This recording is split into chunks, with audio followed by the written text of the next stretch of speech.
अल्लाह के अलावा किसी और की कसम खाना कैसा है? अल्लाह ताला के अलावा किसी और की कसम खाना शिर्क है। आजकल के लोग अपने माँ बाप की कसम बहुत आसानी से खा लेते हैं और उस पर यकीन भी कर लेते हैं। ये कोई छोटा अमल नहीं है, ये बहुत बड़ा गुनाह है। रसूल अल्लाह ने फरमाया, जिसने अल्लाह के अलावा किसी और की कसम खाई उसने शिर्क किया।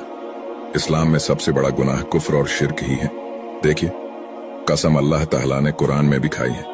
अल्लाह के नबी ने भी कई जगहों पर कसम खाई है। आपने कहा कसम है मुझे उस जात की जिसके कब्जे में मेरी जान है, मतलब मौत और जिंदगी देने वाला अल्लाह है, तो अल्लाह की सिफत की कसम खाई, ना कि किसी और मखलूक की।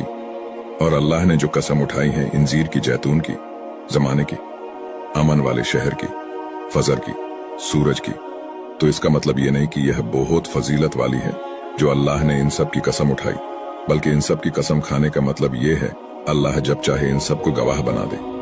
कसम उठाने का मतलब किसी को गवाह बनाना होता है। बहुत मुसलमान इन सब बातों से बेखबर हैं। इसलिए आप सभी ज्यादा से ज्यादा इस हदीस को शेयर करें और लोगों को शिर्क करने से बचाएं, और अल्लाह सबको जहन्नम से बचाए। नेक अमाल करने की तौफीक अता फरमाए।